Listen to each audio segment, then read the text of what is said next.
Всем огромный привет! Когда мы начинали ремонт в доме, то неудачно сняли плафон с этого светильника и разбили его. С тех пор он так и висел с одинокой лампочкой. Я хочу поправить это дело и сделать для него красивый классический абажур. И делать я буду, конечно же, из подручных материалов. В качестве основного элемента буду использовать такую крышку для улавливания жира. Снимаю с нее ручку.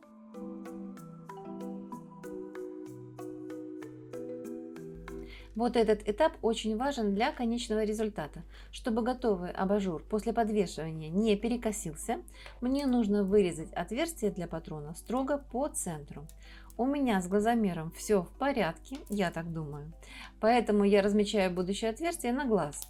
Но вообще-то лучше все вымерить и только потом вырезать. В этой переделке будет два важных момента, которые влияют на центровку люстры. И это один из них. Проверяю, проходит ли патрон. Все проходит со свистом. Так, еще раз проверю, сколько у меня здесь сантиметров до края. 12. Здесь 12. По центру ли я вырезала круг? 12. И здесь 12. Все отлично. На этом светильнике был стеклянный плафон, верх которого крепился при помощи вот этих скоб. Мне нужно теперь избавиться от этих скоб и поменять патрон на патрон вот такого типа, который будет держать мне абажур. Чтобы поменять патрон, мне нужно полностью разобрать конструкцию крепления плафона. Детали не выбрасываю, большая часть из них вернется на свое место.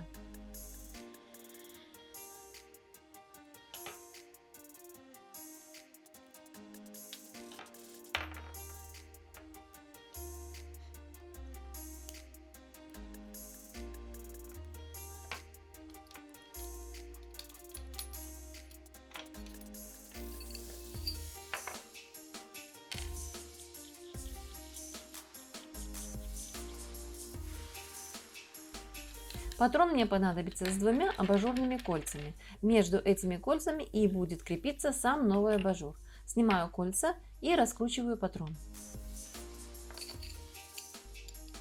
Теперь заново собираю электрику. Со старого плафона мне пригодится держатель зажимов. Он у меня будет работать как дополнительный стабилизатор. Одеваю на него крепление для патрона.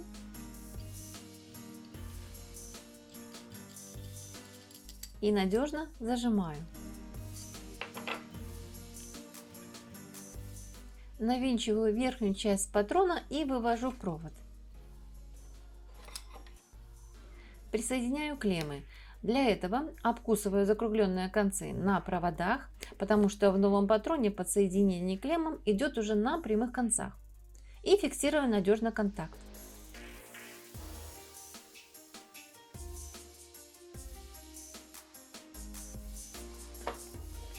Собираю патрон. Откладываю конструкцию люстры в сторону, пока она мне не пригодится.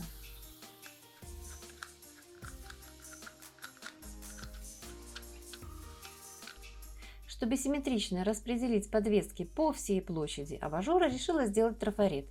Переношу контур крышки на бумагу, исключаю из площади круга толщину ободка крышки, это примерно где-то 0,5-0,7 см. На этом этапе точность действия не столь важна, поэтому отмечаю на глаз, а потом еще корректирую, наложив трафарет на крышку. Стараюсь при этом не смещать центры трафарета и крышки относительно друг друга. Обрезаю лишнее.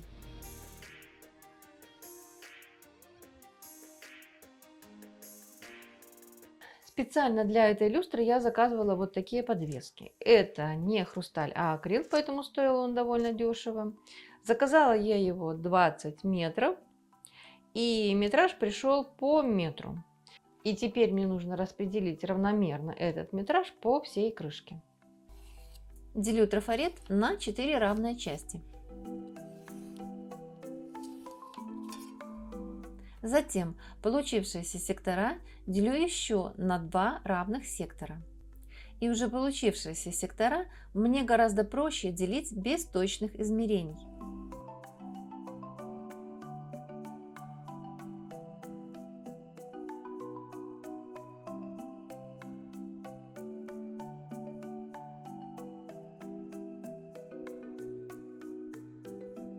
Я разбила шаблон на 32 сектора основных, прямая линия, и 32 сектора вспомогательных. Теперь мне нужно на этих линиях отметить, где будут находиться крепления для подвесок.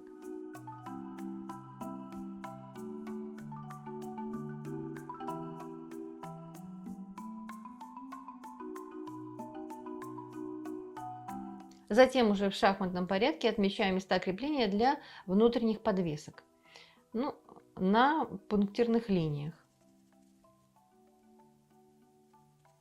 Через какое-то расстояние от основного. Ну и так по кругу пущу. Делаю в трафарете достаточно широкие дырки, для того, чтобы туда мог свободно пройти карандаш-маркер с тупым концом. Все размеры деталей, подвесок и колец, а также схема расположения и количество деталей в подвесках я оставила внизу в описании под видео.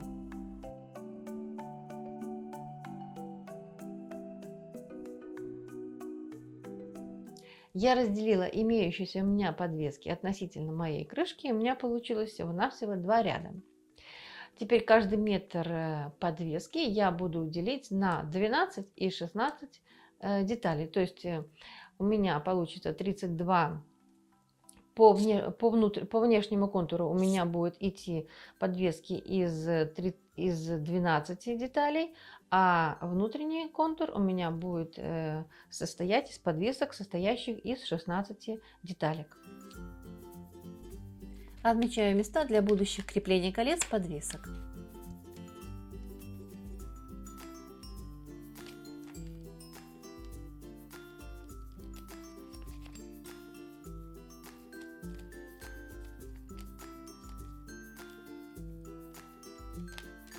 На места крепления в сетку одеваю вот такие кольца. Это облегчит мне потом крепление подвеса.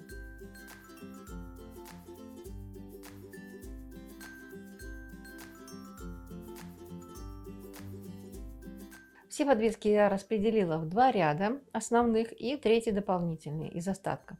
Значит, в каждом ряду будет по 32 подвески. В первом внешнем контуре будет каждой подвеске 12 деталек. Во втором контуре будет 13 деталек и кулон. И дополнительное, то, что уже осталось, я разделила на 10 креплений. Я поставила себе задачу максимально экономно сделать этот абажур. Поэтому долго думала, искала в магазинах материал, из которого можно было бы сделать декоративную накладку на край крышки. И на глаза мне попался профиль для сайдинга, который идеально для этого подошел. Он из эластичного пластика, держит форму, имеет идеальный размер и дешевый до безобразия. Старым ножом для хлеба распускаю его на ленты.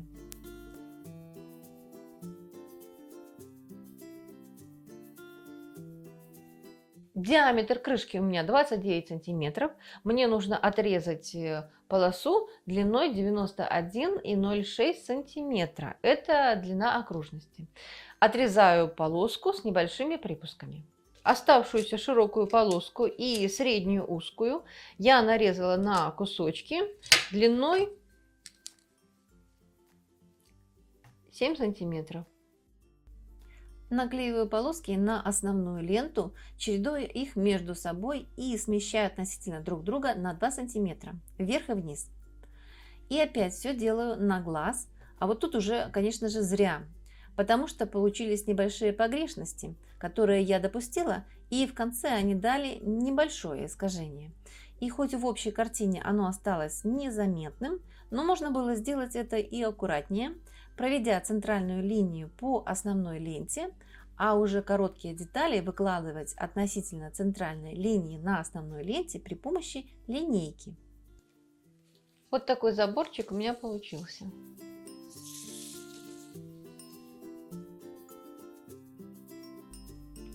Буду крепить декоративную ленту на контур крышки при помощи жидких гвоздей. Марка в этом случае не имеет значения. У меня вот, например, в остатках было 2 тубы клея разных марок. У них уже даже засохли наконечники, поэтому клей наношу прямо из туб. Клей выдавливается довольно-таки толстой полосой. мне столько-то и не нужно, но может быть оно и к лучшему, потому что в итоге контур крышки надежно и стабильно зафиксировался в ленте.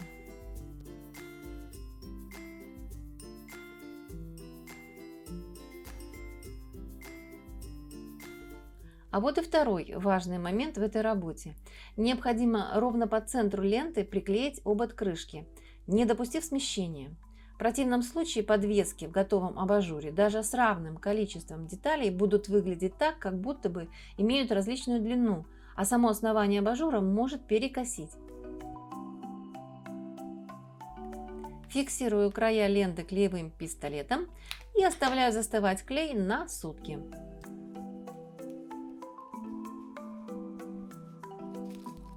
Закрываю патрон малярной лентой.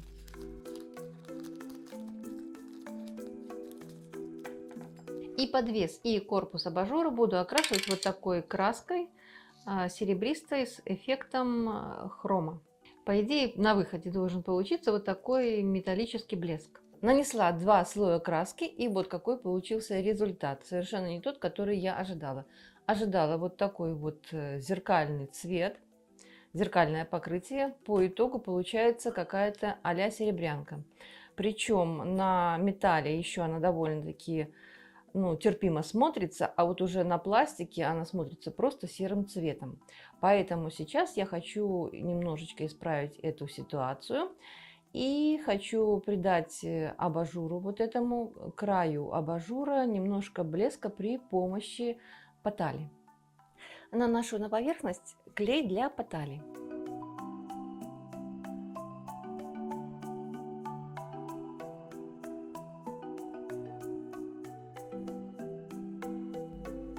После того, как клей высох, приклеиваю серебряную поталь и разглаживаю ее мягкой кисточкой. Кстати, поталь – великолепное средство, которое помогает скрыть небольшие дефекты на изделиях. Например, можно задекорировать старое зеркало, у которого на краях от времени потемнел фольгирующий слой. Как это сделать, можете посмотреть по ссылочке вверху.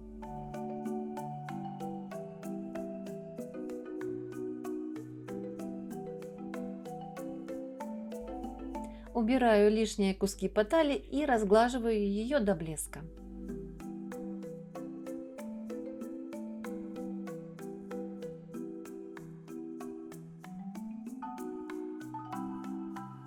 Ну вот, уже совсем другое дело. Блеск получился практически зеркальным, так, как я и задумывала. Чтобы поталь со временем не окислилась, покрываю ее специальным финишным фиксирующим лаком. Итак, сейчас буду надевать подвески на петли. По внешнему и среднему контуру у меня по 32 петли в каждой, и по крайнему внутреннему контуру у меня 8 петель. Я распределила подвески по пакетикам, чтобы не запутаться. Нанизываю подвески на кольца. Здесь главное попасть в отверстие краем кольца, провернуть его и зафиксировать в этом положении.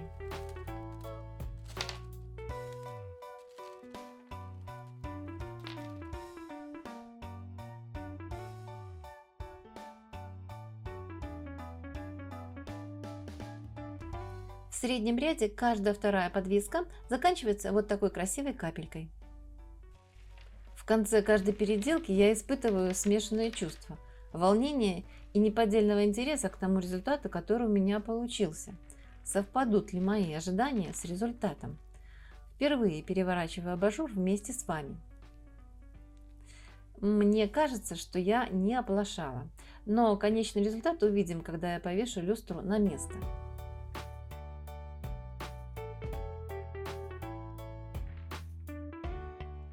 И вот так вот люстра уже выглядит в подвешенном состоянии. Я очень довольна, мне нравится. Я даже не ожидала такого результата. Очень эффектно. Такая люстра, если ее покупать в магазине, я смотрела, стоит достаточно больших денег. А мне получилось буквально за какие-то копейки повесить такую красоту. Ну а как вам результат? Мне кажется, что эта красавица заслуживает ваших лайков и комментариев. Но мы с вами увидимся уже совсем скоро в следующем видео. Всем творческих успехов и до новых встреч!